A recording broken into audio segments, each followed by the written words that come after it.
un poco, la idea es tirar 2 o 3 conceptos básicos y muy generalistas, no es nada muy técnico, para que después haya una interacción con quienes tengan más experiencia en el uso de algunas herramientas y demás.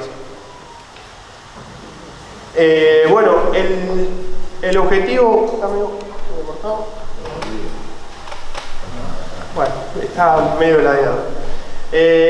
Lo que les comentaba recién, el objetivo es que se lleven algunos conceptos, algunos argumentos, siempre desde el punto de vista productivo, que sabemos que es muy distinto por ahí a veces al valor inmobiliario, pero si está relacionado o no las características de los suelos con el valor realmente del inmueble. ¿Por qué es importante conocer el suelo? Generalmente cuando uno va al campo, ve el pasto, ve las vacas, lo ve muy por arriba, ve el relieve. Lo importante es que abajo de ese pasto, abajo de esa vaca, está realmente la fábrica verdadera, que es el suelo. Hay una calicata en profundidad. Los suelos, hablando muy por encima, los suelos están compuestos por horizontes. Esa es una calicata que es muy simple de hacer, se puede hacer en cualquier tipo de campo y es muy importante que la hagan. No sé si se hace, alguien la hace, alguna experiencia. No. La señora, muy bien. Van al número. Bueno, es algo muy sencillo de hacer y nos da una radiografía muy importante de lo que hay en profundidad. No lo voy a aburrir con los nombres, pero está compuesto por varios horizontes. Hay algunos muy importantes que son los superficiales, que son donde está la materia orgánica y toda la vida del suelo. Y después hay algunos importantes abajo que a veces generan algunos impedimentos, que son los horizontes B, los texturales, que son importantes conocerlos, saber a qué profundidad están y son los que nos marcan un poco la cancha. Yendo un poco a la composición del suelo, sabemos que la mitad del suelo está compuesto por material sólido, entre ellos minerales en su mayoría y materia orgánica, y la otra mitad por espacio poroso, que es agua y aire. Y las partículas del suelo, ahí están graficadas, tienen diferentes tamaños, se clasifican con esos nombres en base a su tamaño: arena, limo y arcilla. Y en cuanto a la composición de los suelos, hay una clasificación textural relacionada con la cantidad de cada una de estas partículas dentro del suelo. Es un análisis quizás de laboratorio muy simple y nos da una textura general de cada horizonte. Bueno, las propiedades del suelo, sabemos que el suelo tiene propiedades físicas, dentro de tenemos la estructura, la densidad, color, profundidad, son las más generales. Después hay propiedades químicas, que es lo que hacemos siempre en laboratorio, que es específicamente lo que nosotros más nos dedicamos, donde hacemos determinaciones de pH, conductividad eléctrica, capacidad de intercambio, micro y macro minerales. Y después, como se ve en el dibujito, hay mucha vida, hay mucha biología dentro del suelo. Principalmente el más importante, la estrella de los suelos, es la materia orgánica. Todos estos suelos generalmente son dinámicos. Hay una parte estática y una dinámica. La estática está dada por los procesos de formación, en los cuales muchos generalmente no podemos hacer, pero sí en la parte dinámica, que es donde está la mano del hombre. Ahora vamos a ver algunos ejemplos de qué pasa cuando por ahí las cosas no se hacen del todo bien.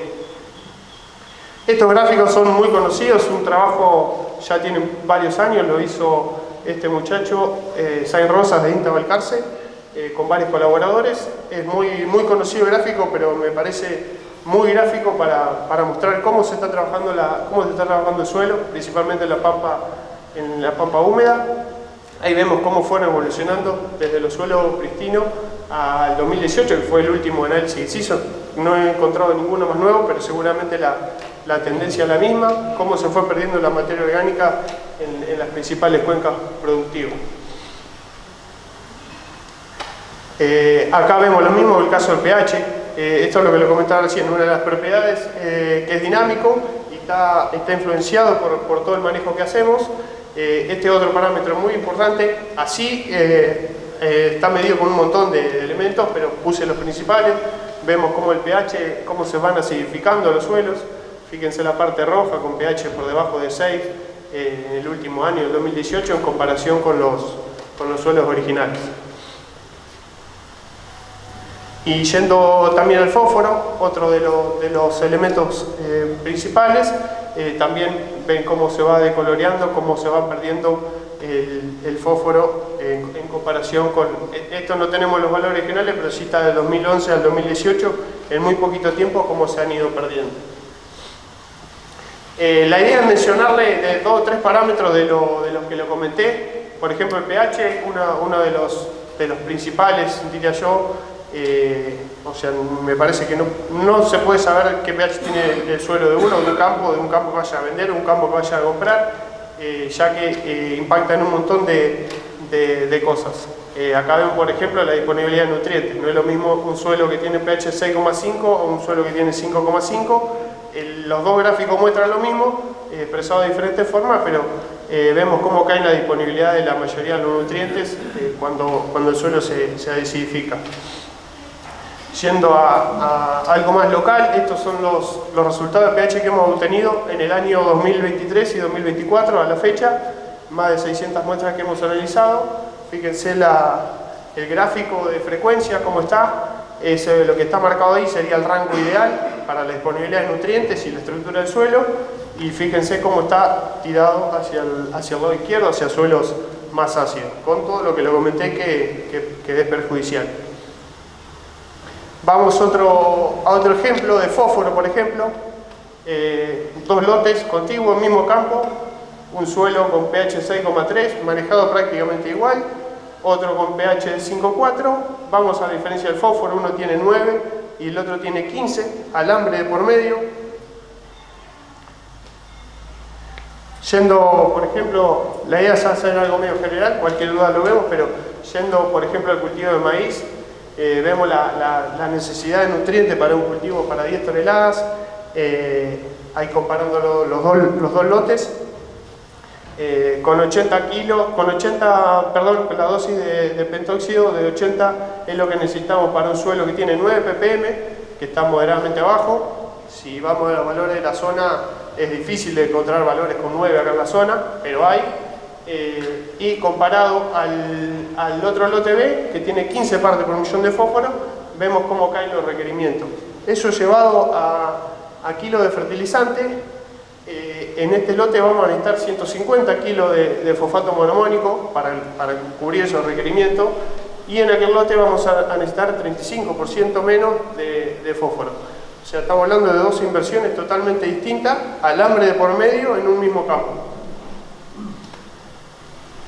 Después, yendo un poco a lo que la mayoría de las veces vemos, son informes relacionados a las cartas de suelo que publicó el INTA. Ahí lo remarqué, son análisis que se empezaron a hacer incluso antes de 1964 y hoy en día siguen vigentes, con lo cual la idea es si nos aportan información o no, está bastante en juicio, son muy importantes, pero la idea es que se hagan análisis porque nos estamos basando en datos. Ustedes vieron cómo varió algunos de los principales parámetros en los últimos años, imagínense de 1964 a la fecha cómo ha variado todo.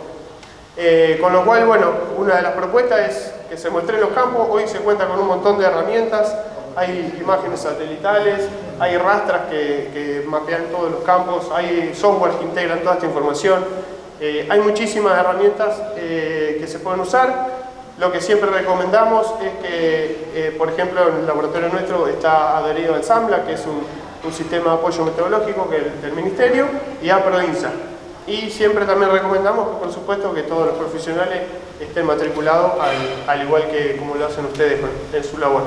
Pero la idea es no nos quedemos con la imagen de las cartas de suelo, porque si bien nos dan un montón de información, la información es muy vieja y ya vieron cómo evolucionan los parámetros, con lo cual no podemos agarrarnos de esos datos que tienen muchos años. Bueno, un poco la idea ahora es, si alguien tiene alguna experiencia para contar, realmente si ha trabajado, si le ha dado valor a las características del suelo dentro en alguna cotización de un campo, si han trabajado con informes. No sé si alguien quiere aportar algo, alguien que haya hecho algún trabajo. La evaluación está bien. Martín, y después Roxana. No, yo creo que todos hemos visto las cartas de suelo del INTA. Sirve como parámetro para ver cómo se desarrollan los horizontes de suelo. Es difícil que se te barra un horizonte de suelo como agrónomo. Pero pese a eso, se siguen usando bastantes y la pregunta es... Nosotros también lo usamos bastante, ¿eh? O sea, la pongo en tela de juicio porque creo que tiene un montón de limitantes, o sea, sirve como una base, pero sí, hay que mostrar y hay que salir y pinchar y hacer calicata. Yo comparto con vos, la usamos muchísimo, yo también la uso mucho. Aparte hoy está digitalizada, te hace vuelo, hace lo que quiere con la herramienta, pero tiene un montón de limitantes. Sí, sí, o sea, hay que ir in situ al campo, grabar el calador, ver el pinche para la tosca. Pero pese a eso, un poco, ¿qué tenés registrado de cómo ha variado el porcentaje de materia orgánica? Por ejemplo, si bien es muy distinto un alambre por medio a otro, pero zonalmente, porque a ver, a nosotros nos aparece la carta de suelos de roja cero. Sabemos que es un índice de productividad altísimo, pero por ahí te toca que vas a un campo y tenés muchos parches de campo lavado, compactación, que te querés mandar con el calador, le tirás todo el peso encima, no sabés si apoyar la camioneta encima, poco más y no pasa. Y bueno, y aún así, cuando lo ponderás como un campo 10 puntos. Entonces tenemos un poco esa disyuntiva en la evaluación. ¿Por qué? Porque vos decís, che, si es un campo suelo 1, teóricamente permite cualquier tipo de manejo, rastra de disco o directa, y tiene un índice alto. Pero ¿qué pasa? Después no se refleja y lo tenés que tasar alto igual. Bien, ahí levantaban la mano. Respecto... No, que a veces también pasa que la escala es 1 en 50, entonces, y están un poco corridas, y parece que es clase 2, pero cuando empezás a analizar las imágenes satelitales, georreferencias y cruzás toda la información, no coincide. Entonces, lo importante al final es evaluarlo en función a lo que uno observa, tanto en campo como en las imágenes satelitales, obviamente ponderando también el manejo, porque puede ser que haya estado muy mal manejado y eso tenga capacidad de producir mucho más, ¿no? Hay que poner todo en la balanza, ¿no? Bien, perfecto. Sí, comparto. Respecto a lo que comentabas, ¿cómo era tu nombre? Martín. Respecto a los valores de materia orgánica, nosotros trabajamos mucho en lo que es esta zona, Saladillo, Las Flores, no mucho más allá. Generalmente no tenemos problemas de materia orgánica, sí por ahí más para el lado de Las Flores, donde empieza a ser más arenoso y demás, de Saladillo. Generalmente no hay problema, pero sí después lo que hay que hacer es un análisis integral con la parte física. Lo que vos comentabas, acá hay muchos campos que eran ganaderos o que siguen siendo ganaderos, con lo cual hay muchos problemas de densidad, aparecen otros problemas más allá que la materia orgánica. Pero está bueno lo que comentabas porque vos ves la materia orgánica y sabés que es el índice a mirar, porque es el que te habla de la salud del suelo y demás, pero después te encontrás con un montón de barreras físicas o toca a los 20 centímetros, un montón de otras cosas. Y lo que comentaba la chica, por supuesto, por eso es lo que un poco la idea que el disparado sea ese, che, vayamos al campo, veamos. Nosotros hace 8 años que estamos con el laboratorio acá en la zona y hemos hecho muy pocos análisis en el lugar de propiedad, así que han estado o en venta o en compra. Es más, nos han llamado 2 o 3 veces para ver desde la parte de vista de compra, desde las ventas no, ninguno. Por eso un poco el disparador era ese. Pero comparto lo que vos decías, hay que ir porque las definiciones de los gráficos no son buenas, son muy viejas, hay que ir al campo y medirlo. Bueno, obviamente sí es fundamental el impacto que tiene la calidad del suelo en el valor del inmueble. Pero yo voy a diferenciar esto. Yo soy martillero y corredor público y hago las imágenes, hago la visita, trabajo con el penetrómetro, pero tengo que diferenciar qué tipo de trabajo me pidieron y humildemente recurro a los profesionales que sí estudiaron para eso, que son los ingenieros agrónomos. Cuando me piden una tasación, trabajo con el profesional indicado, aparte de lo que yo pueda inferir con todo lo que hay digitalizado, más la visita, más la experiencia y por supuesto la zona. Mi zona es muy amplia, mar y sierras, así que tengo desde campo sobre la ruta 76 con Laja, nada de profundidad a, qué sé yo, el Triángulo Ochandio, San Cayetano, Tres Arroyos, donde el penetrómetro se pierde. Sí es cierto que es fundamental para mí la visita al campo. Y después, si es necesario, y es una tasación en exclusividad, sí apoyarse en profesionales. Porque si no tenés una orden de venta, por ahí son muchos gastos como martillero los que te pones, que después no va a resultar en una venta real. Buenísimo. Muy bien. Sé que la duda de José también, pero en las cartas, viste, estamos sobre todo en zona núcleo, están catalogadas en ese año que hacíamos arado, reja y vertedera, viste. Sí. Y hoy Esas capas de suelo están decapitadas. no, pero con respecto a la erosión hídrica, viste, muchos suelos están castigados y bajados de clase por el riesgo de erosión hídrica, que evidentemente no se da con la siembra directa. ¿Qué opinás al respecto? Mirá, particularmente en la zona que nos manejamos nosotros no tenemos problema, no hay problema de erosión básicamente. Primero porque es una zona, hablo por la zona nuestra que es básicamente ganadera, si bien se hace cada vez más agricultura, no tenemos esos problemas. Pero sí comparto lo que vos mencionás, o sea, hay un manejo por encima después de todos esos estudios que nada que ver condice con la realidad. Por eso hay que muestrear de vuelta, analizar, y hoy en día con el tema erosión, sé que en zona del oeste están mucho más complicados, hay mucho trabajo con cultivo de servicio y demás. Recién acá en la zona como que se está viendo el tema de cultivo de servicio, pero por ahí por un problema más relacionado a malezas que erosión de suelo.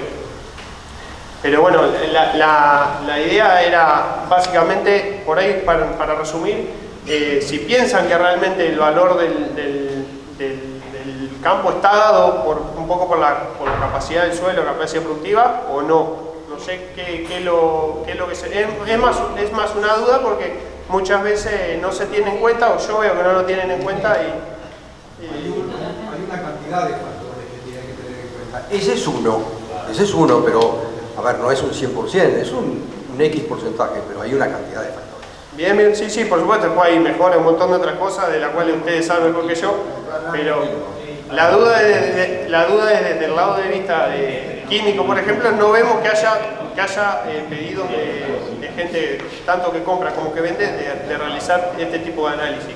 Por eso, por ahí, charlando con Sebastián, no sabemos si hay mucha gente que hace el laburo que hace la señora, que comentaron ahí. Lo que pasa es que estás en una zona que de alguna manera la cercanía a Buenos Aires te hace que sea un valor inmobiliario, muchas veces y no tan productivo. Y que vos, una persona que está buscando producir en serio, se corra 200, 300 kilómetros más y inmobiliariamente más barato y por ahí produce más. Entonces acá hay un factor muy cercano a Buenos Aires, muy cercano a rutas, a ciudades, es un valor inmobiliario. Nada quiere decir que no se tenga en cuenta. Por eso la aclaré de entrada que era productivamente. Yo quisiera decir algo porque el tema de suelos, a mí en la facultad me decían el peludo, trabajé en la cátedra de arqueología en Buenos Aires durante muchos años. Porque vivía haciendo calicata, íbamos a las reuniones de CREA, que los CREA no tenían la más perra idea de lo que era un suelo. Uno hacía la calicata y los grandes señores productores terratenientes de nuestro país lo que hacían era tirarle al ingeniero, tirarle piedritas y se mataban de risa, ¿viste? Eso, algo de Crea Villegas, sobre todo. La pasamos fantástico, pero no había ni idea. Y después se fue poniendo de moda el tema de los suelos. Los principales estudios empezaron a ofrecer los estudios y mapas de suelos como una cosa de quedar bien con los campos y los asesorados.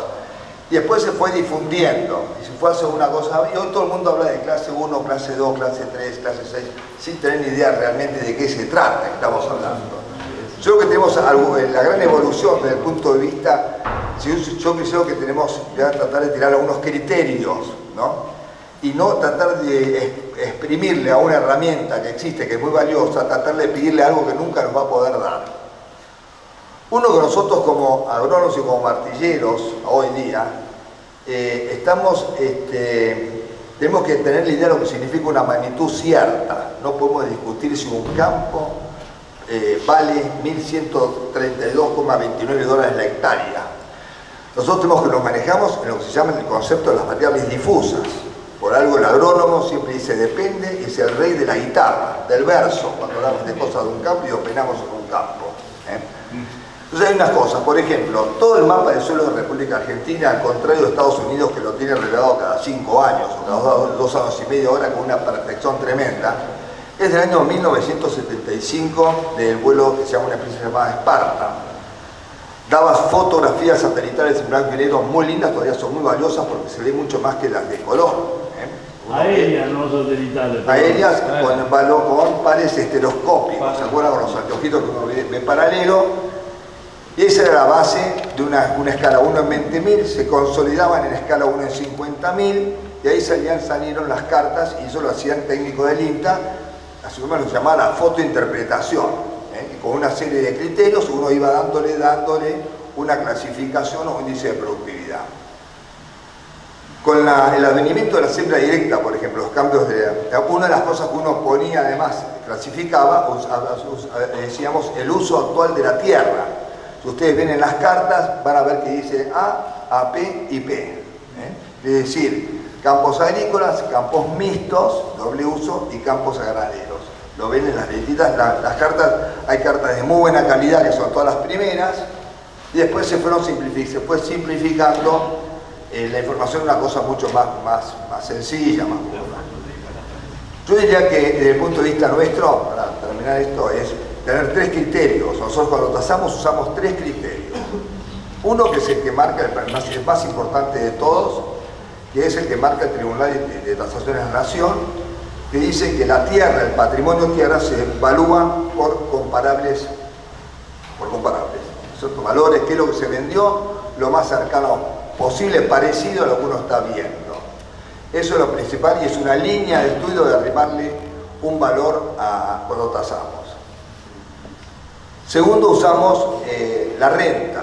Es muy sencillo hoy porque como creció muchísimo el tema de alquileres, pasó al 65-70% de los campos de Argentina se trabajan con contratistas en base a contratos de alquiler, ya sea porcentaje, decimos, siempre estimamos el 30%, decimos el 70% de un negocio, cualquier negocio, y tenemos en plata la renta, con lo cual podemos inferir en el porcentaje de un campo qué es lo que vale un campo. Y tercero, tenemos por supuesto la gran ayuda de los suelos. Y de los suelos, el suelo no es solamente la calicata. Tenemos que aprender y enseñar a los que trabajamos nosotros cómo se entra a un lugar. Nosotros le damos muchísima importancia al paisaje.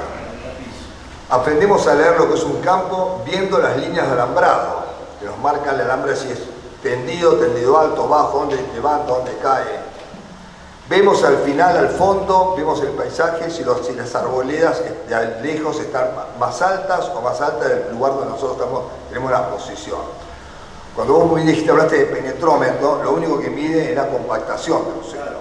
Pero le faltan el suelo tiene un montón de cosas. Cuando hablamos de variable difusa, hablamos de una variable que tiene un montón de cosas adentro.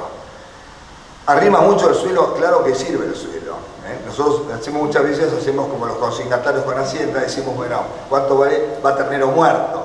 Cuando hablamos del ternero por muerto, hablamos de ese desperdicio, ese 30% del campo que ni siquiera lo analizamos.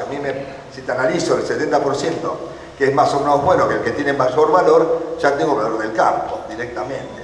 Y es raro que analizando mucho más, llegue a un valor diferente. O sea que nosotros todas las 3 cosas. Hacemos una línea de suelo, puedo arrancar por cualquiera.